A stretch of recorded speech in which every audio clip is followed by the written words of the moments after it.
നമസ്കാരം, ഞാൻ സന്തോഷ് തിരുവല്ല. ഇന്ന് വിശ്വണ്ണൻ്റെ മറ്റൊരു കഥയുമായിട്ട് ഞാൻ എത്തിയിരിക്കുകയാണ്. വിശ്വണ്ണൻ ഒരു ബൈക്ക് വാങ്ങിച്ചു.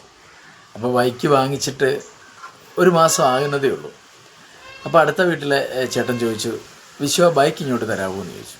അപ്പം വിശ്വണ്ണന് കൊടുക്കാനുള്ള മടി കൊണ്ട് ചോദിച്ചു, ചേട്ടാ അത് എവിടെ പോകാനാ? എടാ എനിക്കത് ബിവറേജിൽ പോയിട്ടൊരു കുപ്പി എടുക്കാനാണ്. അപ്പോൾ പൊതുവേ വിശ്വണ്ണൻ ഈ മദ്യത്തോട് അല്പം എതിരാണ്. എങ്കിലും വണ്ടി കൊടുക്കാനുള്ള മടി കൊണ്ട് പറഞ്ഞു, അത് സാരമില്ല ചേട്ടാ, പൈസ തന്നാൽ മതി, ഞാൻ മേടിച്ചുകൊണ്ട് വരാമെന്ന് പറഞ്ഞു. അപ്പോൾ അദ്ദേഹം പൈസ കൊടുത്തു. വിശ്വണ്ണൻ പോകുന്ന നേരത്ത് അദ്ദേഹം പറഞ്ഞടാ, വളവിന് പോലീസുണ്ട്, നീ ഹെൽമെറ്റൊക്കെ എടുത്തോണം എന്ന് പറഞ്ഞു. അപ്പോൾ ശരിയാണോ, ഞാൻ എടുത്തോളാം എന്ന് പറഞ്ഞിട്ട് വിശ്വണ്ണൻ പോയി. വിശ്വണ്ണൻ വളവിന് ചെന്നിട്ട് പോലീസിനെ കണ്ടില്ല.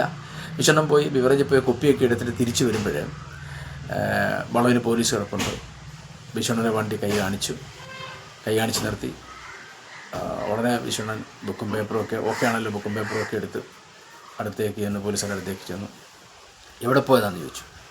ഉടനെ വിശ്വണ്ണൻ, പേടിക്കണ്ടല്ലോ, ബിവറേജിൽ പോയാൽ അതിൻ്റെ ബില്ലുണ്ടെങ്കിൽ പേടിക്കേണ്ടെന്ന് ആരോ പറഞ്ഞിട്ടുണ്ട്, അതും അറിയാം.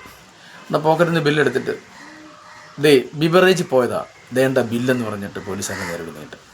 അപ്പോൾ ഈ സംസാരവും ഈ ബില്ല് നീട്ടുന്നതൊക്കെ പോലീസുകാരൊന്ന് ശ്രദ്ധിച്ചു. അപ്പം പേപ്പറുകളും എല്ലാം ക്ലിയറാണ്, ഹെൽമറ്റുണ്ട്, ബില്ലുണ്ട്, ബിവറേജിലെ ബില്ലുണ്ട്. അപ്പം ഈ പോലീസുകാരൻ ചോദിച്ചു, വണ്ടിയുടെ നമ്പർ എത്രയാണെന്ന് ചോദിച്ചു.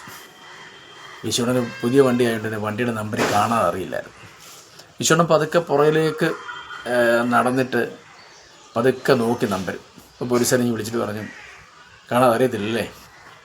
അപ്പുറത്തെ കടയിൽ പോയിട്ട് ഒരു 5 ഷീറ്റ് പേപ്പറും ഒരു പേനയും മേടിച്ചിട്ട് വരാൻ പറഞ്ഞു. വിശ്വണ്ണൻ പോയി 5 ഷീറ്റ് പേപ്പറും പേനയൊക്കെ മേടിച്ചിട്ട് വന്നു. അവിടെ പറഞ്ഞു, ഇവിടെ നിന്നിട്ട് 1000 തവണ വണ്ടിയുടെ നമ്പർ എഴുതണം, എഴുതിയിട്ട് കാണാതെ എന്നോട് പറഞ്ഞ് കേൾപ്പിച്ചിട്ട് പോയാൽ മതി.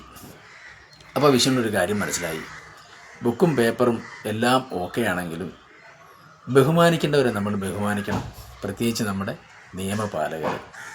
Okay, thank you.